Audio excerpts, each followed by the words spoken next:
উচ্চ মাধ্যমিক পাশ করেছিস? ওমা, এত ভালো, এত খুশির খবরটা এতদিন বাদে আমরা জানতে পারলাম। সে কি রে? হ্যাঁ, আমরা তো জানতাম ও বেশি দূর পড়াশোনাই করেনি। সেই তো রুক্মিণী ওকে কতবার কত জায়গায় অশিক্ষিত বলেছে। বিনু, তুমি তো আমাদেরকে একবারের জন্য বলনি যে তুমি 12 ক্লাস অব্দি পড়াশোনা করেছো। সব সময় কি পাসপোর্ট দিয়ে শিক্ষিত বা অশিক্ষিত বিচার করা যায় কাকিমণি? এটা তুমি ঠিক কথা বলেছো বিনু। আমি আমার জীবনে অনেক ডিগ্রিধারী মানুষ দেখেছি, কিন্তু তারা আসলে মনের দিক থেকে একেবারে অমানুষ, অশিক্ষিত। কিন্তু সমাজে তো ডিগ্রি আসল কথাটা বলে কাকিমণি।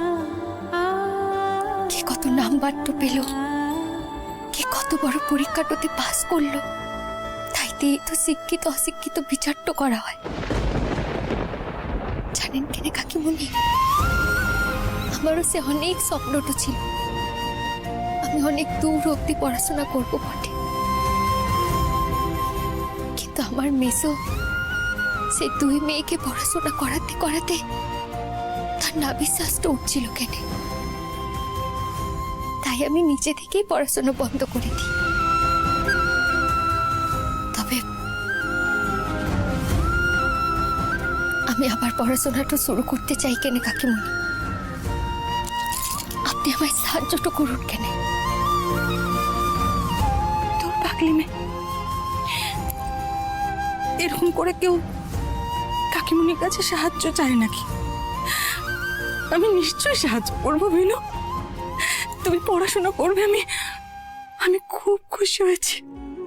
একটা শিক্ষিকা হিসেবে, একটা মানুষ হিসেবে এটা তো আমার দায়িত্ব, আর বিনুর কাকিমণি হিসেবে আরো বড় দায়িত্ব।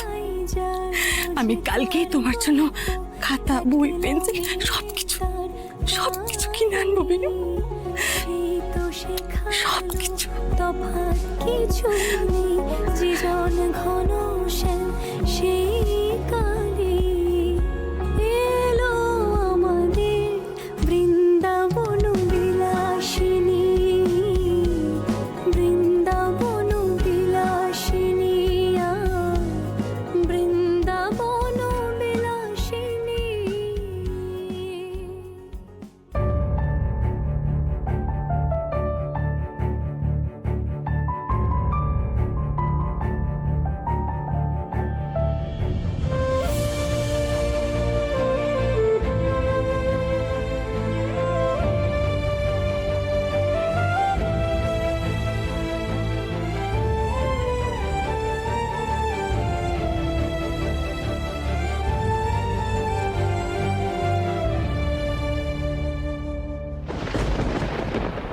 তো ভাবছিলাম কি বলবো।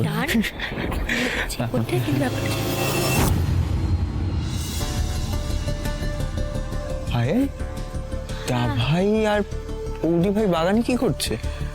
বিনোদি তো মনে হয় তুলসী দলের প্রদীপ দিতে এসেছে। মেরু,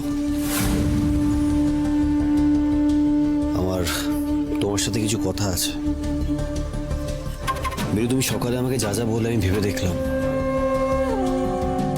সেগুলোই হয়তো সত্যি, কিন্তু তুমি যদি এভাবে কষ্ট পেতে থাকো তাহলে তো আমি নিজেকে কোনোদিনও ক্ষমা করতে পারবো না।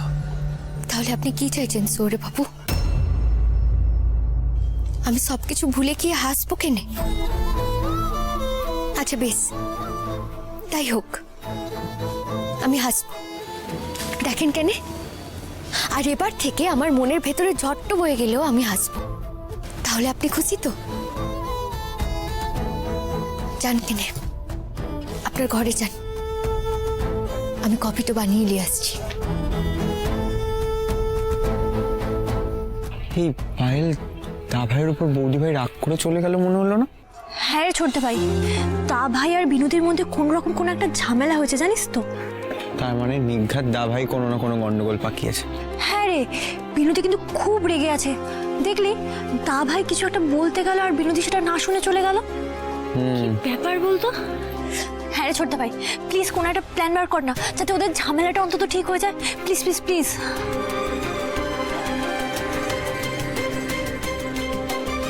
বৌদি ভাই, বৌদি ভাই, বৌদি ভাই কোথায় তুমি? আরে আসো না একবার, আমার কথা আছে তোমার সাথে। আয়ুষ, কি হয়েছে? না ভাই এক্ষুনি বৌদি ভাইকে ডাক। কোথায় বৌদি ভাই? কেন, কি হয়েছে বল না আমাকে। আরে বাবা কথা আছে বৌদি ভাই। ছোট ভাই কি হয়েছে বটে?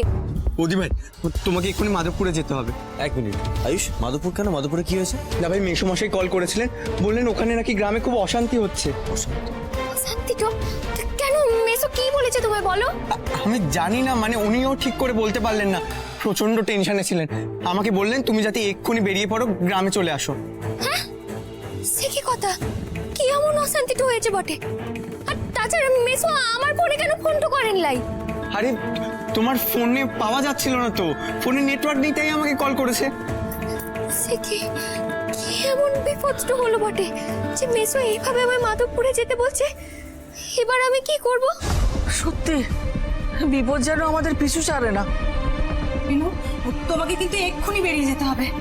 হ্যাঁ হ্যাঁ কাকিমণি, তুমি তুমি ঠিক কথাটা বলেছো বটে, কিন্তু এবার আমি ছোট ভাই বলছি যে তুমি আমাকে একটু বাস স্ট্যান্ডে ছেড়ে আসো না। বিনু এক মিনিট, তুমি বাসে করে যাবে না, আমি তোমার গাড়ি করে ছেড়ে দিয়ে আসছি, তুমি চলো। না, তার কোনো দরকার তো নাই, আমি একাই যেতে পারবো। কেন বিনোদি? তুমি যদি দা ভাইয়ের গাড়িতে করে যাও তুমি তো তাহলে তাড়াতাড়ি পৌঁছাবে। না না পায়েল, সেটা এক্স্যাক্টলি পায়েল, একদম ঠিক বলেছিস। বৌদি ভাই তুমি এক্ষুনি বেরিয়ে পড়ো দাভাইয়ের সাথে, আর দেরি করো না। না ছোট ভাই, আমি আর অমত করিস না, তুই দাদু ভাইয়ের সঙ্গে যা, তাহলে আমরা একটু নিশ্চিন্তে থাকবো। সেটা বুঝতে আমি পেরেছি। গাড়ি বার করছি।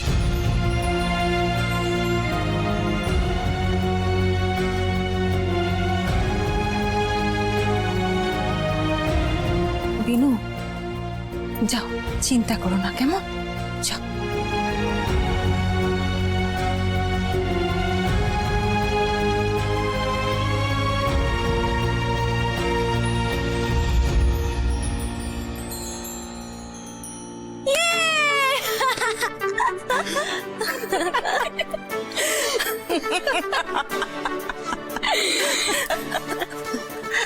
আচ্ছা আচ্ছা শোন, তোরা তো না হয় ওদের ঝগড়া মেটাবার জন্য ওদের দুজনকে একসঙ্গে পাঠালি, কিন্তু গ্রামে গিয়ে যদি শোনে অমলবাবু ফোন করেনি তাহলে কি হবে? হ্যাঁ, গ্রামে পৌঁছলে তবে না, তার আগেই তো গাড়ির তেল শেষ হয়ে যাবে।